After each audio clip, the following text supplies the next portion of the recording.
defeat and move on. Because we've had these guys in the football circles. Machana, was part of the Kamambo administration, and the maladministration in that Kamambo setup. There were a lot of issues to do with a lack of honesty, a lot of issues to do with mismanagement. You understand? Then the part of Twine Piri, we all know Twine Piri, it kept United, we did a lot, but people need to move on. People need to move on. Yeah, that's what I think. Let's give Ngobile Magwiz a chance and see how he's going to transform Zimbabwe football. Because we've had these guys, and remember, their presence was shrouded in a lot of controversy. So let's see a new guy and see how best he can work around and improve Zimbabwe football. Speaking of which, I know that you are mentioning that people need to move on. However, there's something to do with sensationalization that usually happens on social media and this kind of stuff. I mean, we have seen that just soon after the results were released, we already saw some people coming out, well, they were not fair, we need to appeal this, there's been some interference in this, particularly the interference to do with Wick Nochivaya announcing, his sponsorship deal if only Mr. Magwizi wins, right? Which is where I think these two appeals are coming or emanating from. Yeah, I think that's very true. That's very true. Obviously, the ground wasn't fair because someone was being begged by someone who is financially strong. So the playing ground wasn't well. But I always believe we need to move on. We need to move on. People need to accept defeat with dignity and move on. Understand? But we also understand it's very difficult. I mean, sometimes it's also not easy for some people. They have this ego, like they cannot just walk away, just accept defeat, and then just go away. They'll also try to, to raise some issues there. However. But do you feel like their grievances, regardless of the outcome of their appeal, do you feel like their grievances are justified? Do you think like that the announcement of that sponsorship, had some interference in the outcome of the results?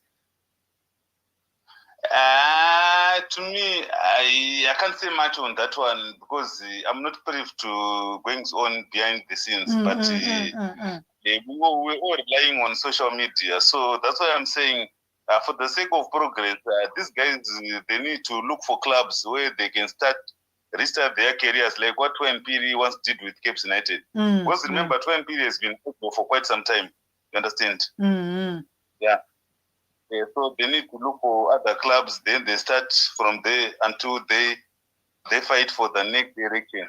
For now, I think accepting defeat is the best and move on because we need to support each other. There is no election.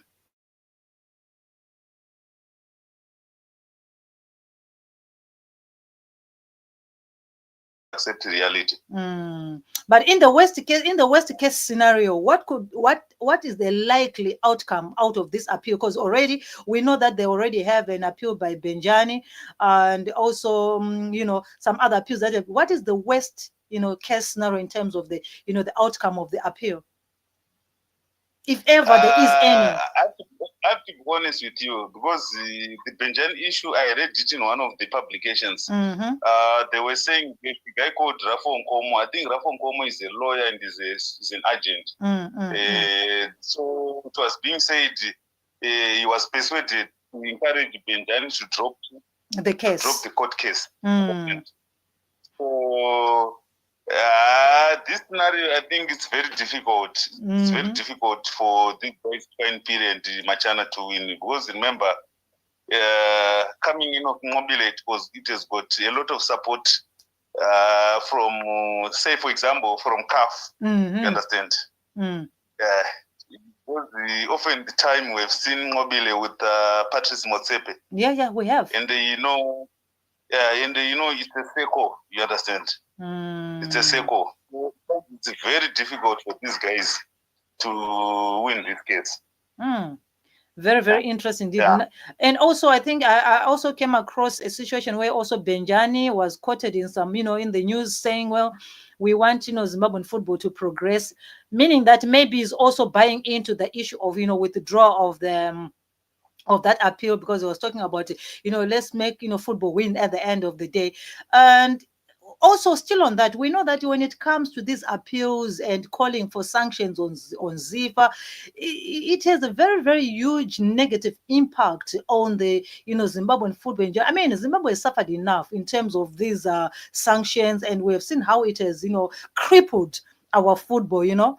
So I think right now the situation where we are, maybe people should just maybe let the one who just do his job.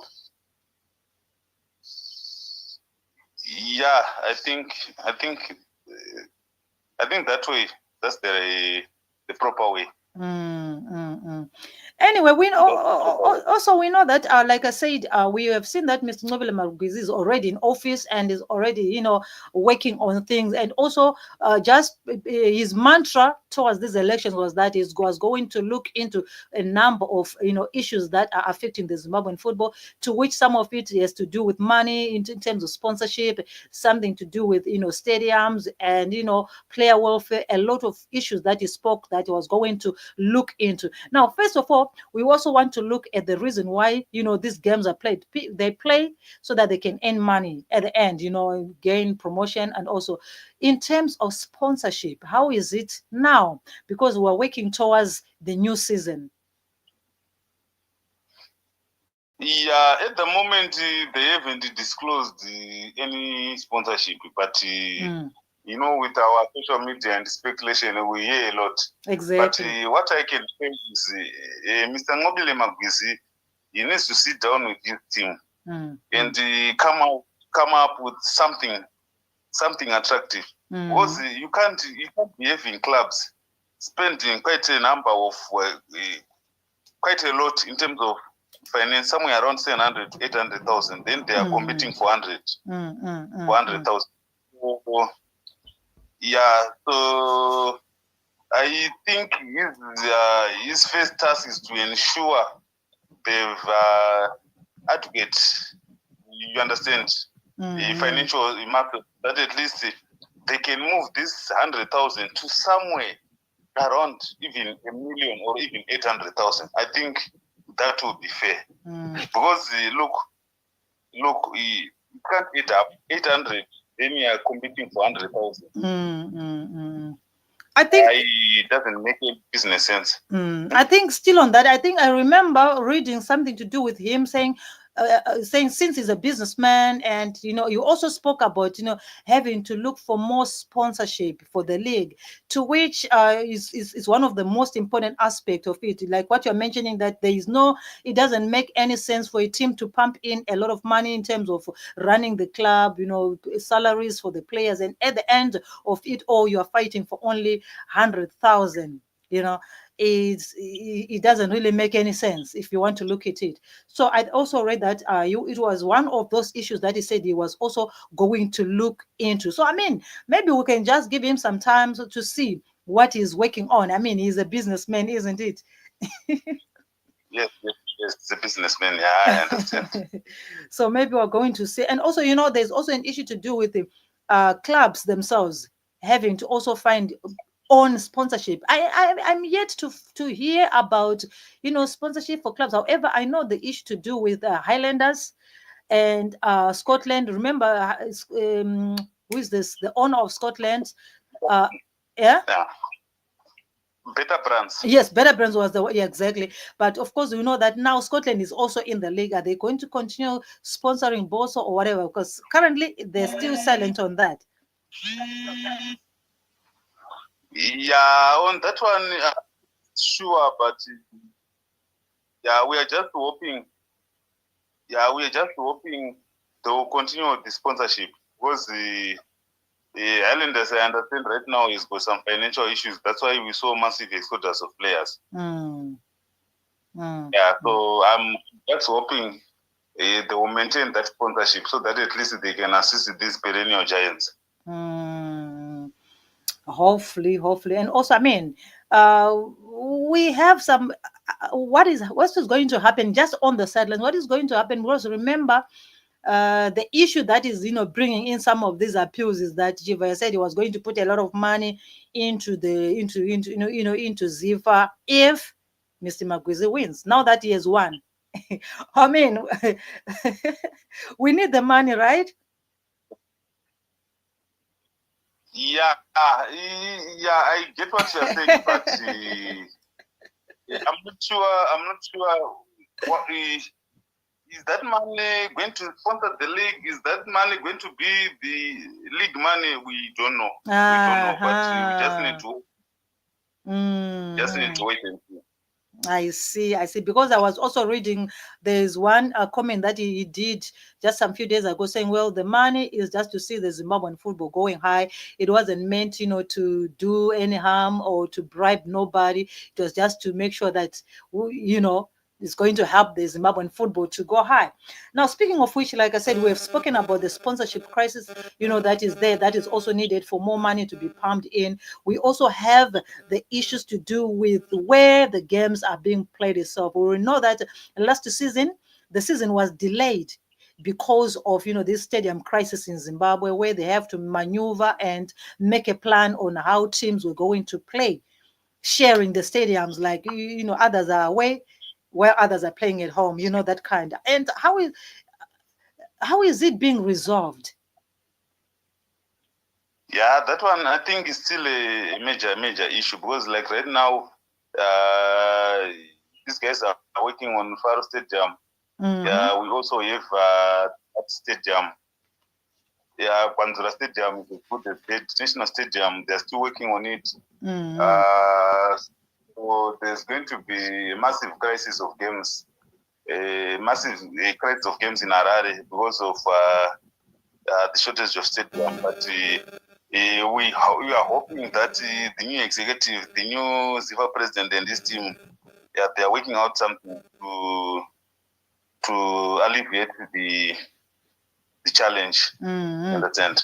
Exactly, because also the president, again towards the elections, also he was speaking of making a priority the issue to do with the stadiums in Zimbabwe, saying that it was one of his primary goals to make sure that this issue is resolved only. Because remember, like, okay, let's take a look in Harare itself. That Harare has got, 9 teams, 9 teams, I think. 9 teams. Yeah, somewhere around 9 teams, yeah, somewhere around that. But if you want to see how many functioning stadiums are in Harare right now that are being used for the games. Yeah, that one, I think it's a big challenge right now. It's a big challenge because we're saying we've got, for example, we've got the Faro Stadium. Yes. We've got the Hart Stadium. Which other stadium? Because if you check, like how I was saying, it's not functional. National Stadium is not functional as well. Then which one? There is no other functional stadium in Harare, so I'm not sure how they are going to manage it. Say that they are going to expedite the national stadium issue so that at least we strike a balance, or instead of these games being played at 3 o'clock, they will adjust other games being played midweek during the night, so that at least we strike that balance. But for example, if they move the games to midweek, hasn't there an issue to do with gate takings? Yeah, there's also an issue, but games have to be played. But however, the previous season, how were they playing? How were they able to maneuver and work it out? Yeah, it was happening, but it wasn't.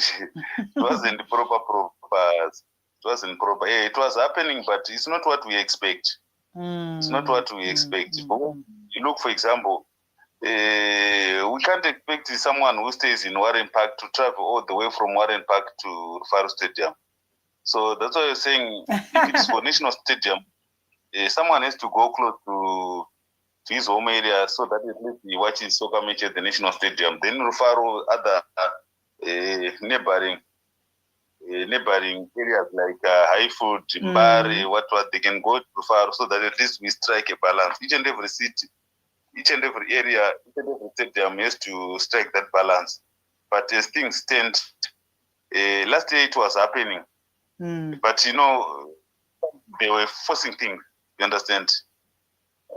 It wasn't proper. But you guys, last year. You guys, we know that Prophet Walter Magaya is a person who is always into football, going building stadiums. You have the Yada Hart Stadium. He's also working on what is called this one in Kwekwe there.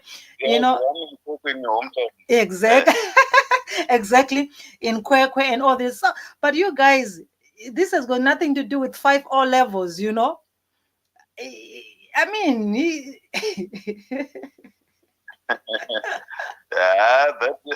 you don't need 5 O levels for you to build stadiums. You don't need 5 O levels for you to build stadiums. Okay. That's why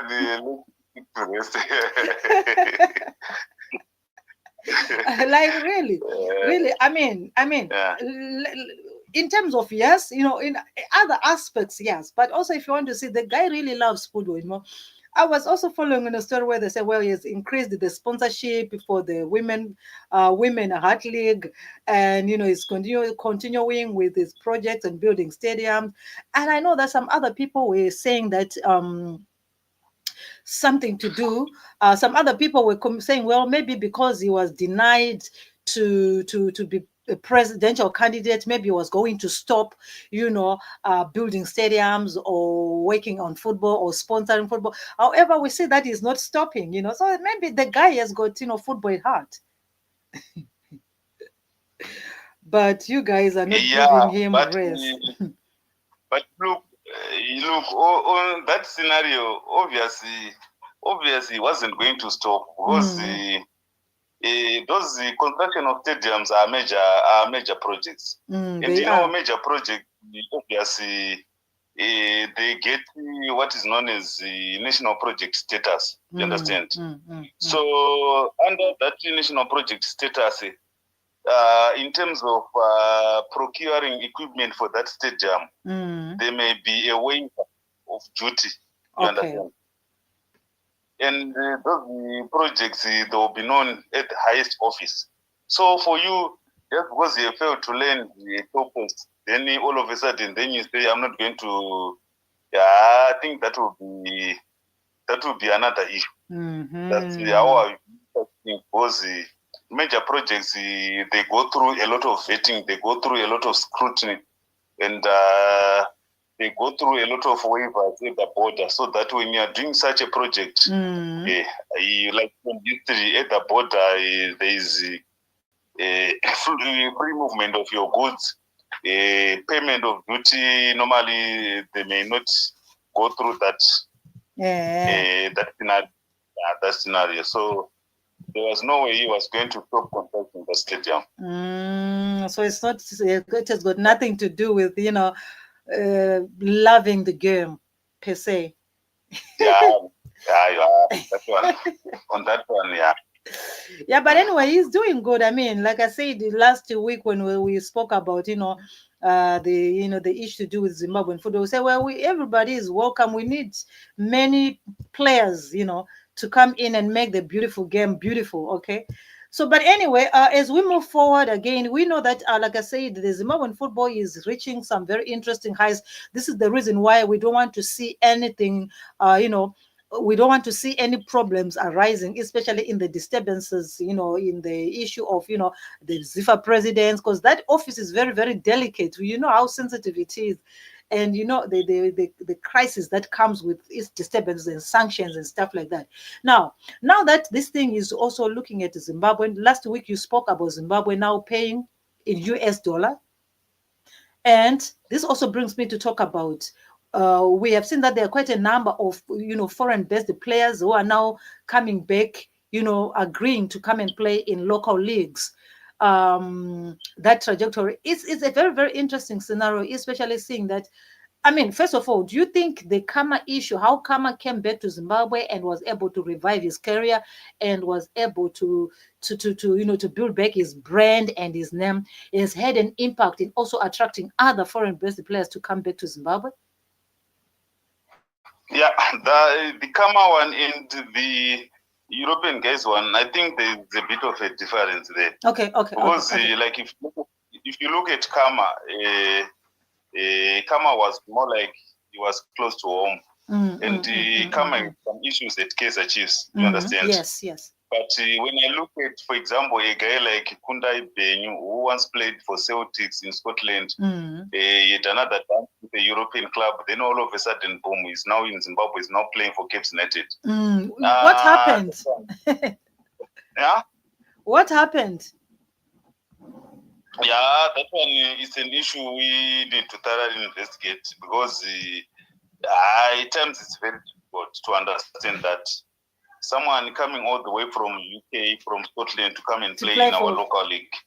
We all know Cape United. We all know Cape United in terms of player welfare. Exactly. But all of a sudden, the guy is at Cape United. The guy, we see pictures on social media training at Cape United. Then at times you wonder what's happening here. Or he's trying to, maybe he had an injury, so he's trying to revive his career in a less competitive environment. We don't know.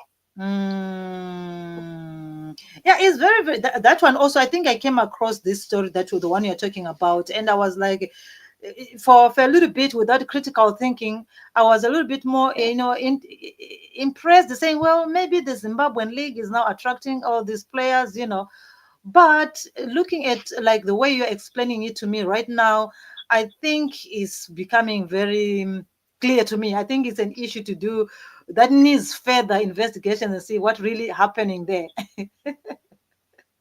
Yeah, the scenario is a bit tricky, because you can't have someone coming from Europe and all of a sudden is not playing for the local league. So I'm just thinking these guys might have some injuries, so they want to recover in a less competitive environment, so that when they recover, they can trace back to Europe. But then won't that also be a little bit like late, or will they have that opportunity again to go back there? Yeah, because some of these guys, they are still below 20 years. So because they once played, but at least they can go back and play. Okay. They're still okay. But for Kama was now about 31 years. So yeah, Kama, I think even at 31, he can still go and play in South Africa. He just needs a coach who does the good player management, like what the other coaches does for players like Cristiano Ronaldo. Because, say for example, Cristiano is somewhere around 30 age. You be having, say, 21-year-old player in the team. Yes. So in terms of player management, you need to devise a strategy where you balance between the two. Because Cristiano Ronaldo knows what to do. You understand? He moved to stage because of his experience. Those are more like game readers. Or it's more like an assistant coach in the field of play. But a 21-year-old, not like Cristiano Ronaldo at that level. So that's the scenario here. Say, for example, a player like Kama Billiard. Kama Billiard is more comfortable with the ball. But if you try to introduce a training whereby they will be running throughout the day, it's going to be an issue with these guys. I want to read about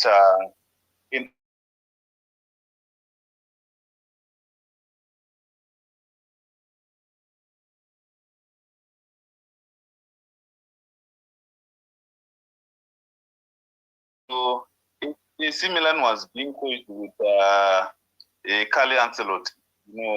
This one, the Real Madrid coach. Yeah, Real Madrid, yes. So Carlo Ancelotti said to Ronaldo, I'm not going to play you because your weight is too much. Then Ronaldo said to Carlo, he said, do you want me to score goals or you want me to run in the field of play?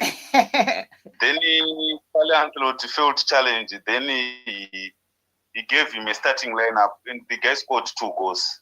So the story ended like that. So that's how these old players and these young players, they need proper player. It's not that you are respecting them, but you also need to factor in issues to do with him.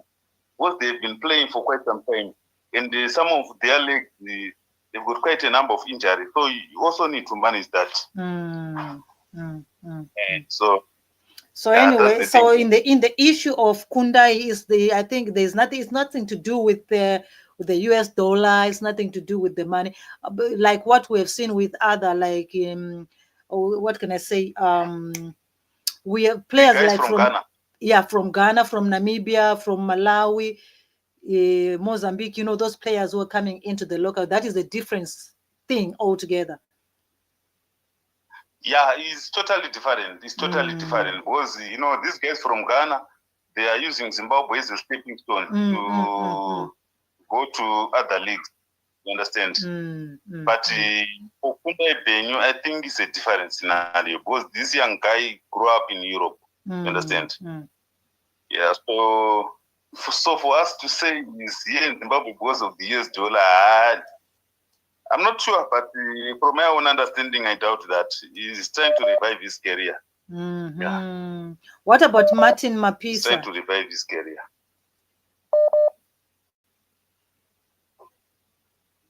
Martin Mapisa?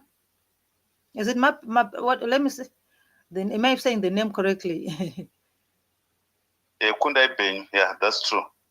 What about Martin?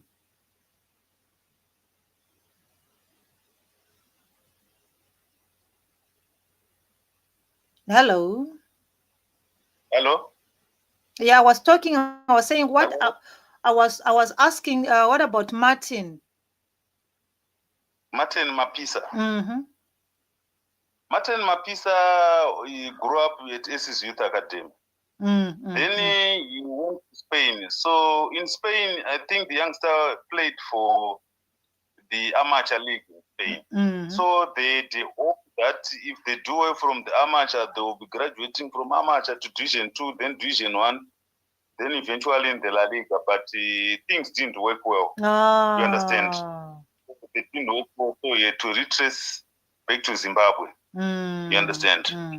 Yeah, but I thought if the youngster had a good agent, he could have, say, moved from Spain and go to less competitive countries like Sweden, where he could have at least played in Division 1 in Sweden, then eventually in the Swedish league. Then from there, he can change back to competitive leagues. But those are the challenges. Because he went to Spain, there's another guy called Guyo from the SS Youth Academy. They spent quite a number of years in Spain, but eventually he's back. He's not playing for the Dynamos. And there's a rumor that he may go to Zambia. But his career is taking.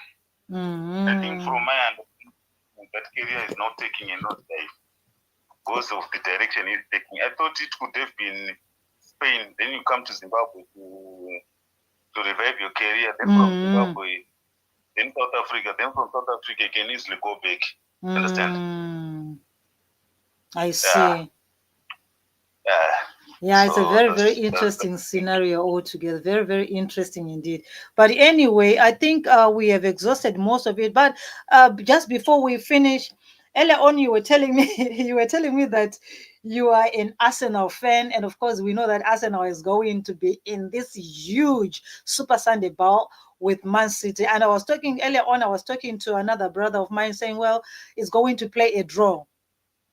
Do you also say the same? I think for us, I have to be very open with you. Yeah, we are not going to play for a draw. We are going to beat Manchester by at least 2 goals. Really? This is our year. We need to lift that championship because it's been a while. You are still hopeful like that? Yeah, very hopeful. Very hopeful. Oh my God. Yeah. Oh. Anyway. If you see Manchester fans, if you see Manchester United fans being hopeful, then Arsenal. Nah, forget about Man United. Forget about that. But I am a Chelsea fan. Huh? I am a Chelsea fan. Oh, you support Chelsea? I think this year they are doing well. As compared to Pochettino era. This guy Maresca is tried a lot to revive the fading giants. You understand? He has tried, but well, not really up to it. Not really, but this really. year, I think it's done well. Yeah, he has. He has tried. He has improved the team. But right now, if you want to look at where they are currently, they're now even going back down there. You know, last year they were playing around 10, number 10. 8, 9, 10, 9, 10. Now they're already 6, if I'm not mistaken. But of course, they still have a game in hand. If they win, maybe they're going to go up a little bit, but still, not doing very well. I think they need to copy Arsenal style because I know at times we miss the league by 2 points, by 3 points. So most of these guys, they need to copy what Arteta will be doing. Yeah, so that at least they will remain in the top 4. Yeah, Arsenal is a crisis. Only that the good thing is they will be just qualifying for the UEFA Champions League. That is a good thing for them. But in terms of the league, I doubt really. No, I doubt. Yesterday I was on La Liga, so I was telling people that, you know what, guys, when you want to look at Real Madrid played very well, but before the match, people thought I was like crazy. I told them, I said, watch this match that you're about to watch against Espanyol. Espanyol is in relegation zone, very, very lowly, poor in every. But Espanyol is organized when it comes to, their goalkeeper, their defense. So what they did yesterday, Espanyol, they just came in. Mbappe had no door. Real Madrid had got all the goal position and all the statistics in their positive, but they just failed. Yeah, it was awful. It was awful. Terrible.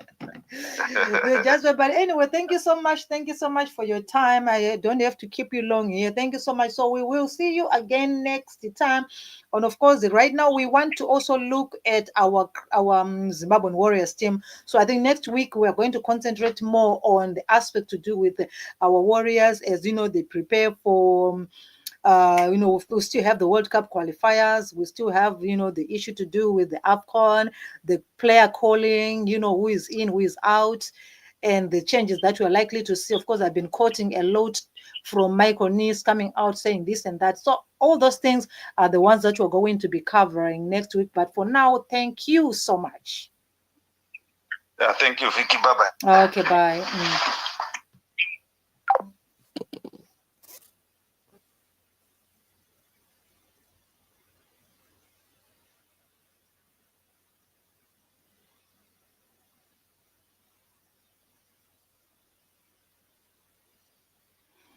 So thank you so much, everyone. Thank you so much for joining us. Of course, today we didn't have much to talk about. However, we have covered some more aspects of the Zimbabwean football. However, we are going to see you again next time. All you need to do right now is to go and visit our pages wherever we are, so that we know what to do. You know where to do. You know what to do. Until then, take care of yourselves.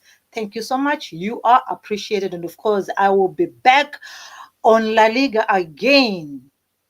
This time around, I'm on La Liga all the time. So for those of you who follow us, we are going to continue our discussion on FB. Until then, take care of yourselves. Remember, today we're going to be seeing Arsenal versus Man City. We've already done some previews about the game, and also Barcelona is going also to be playing against Alaves. But today, I'm not going to work today. I was on Real Madrid last night, but today I'm not going back to work. So I'll be commenting with you on FB because I'm free. So I'll see you again. Take care.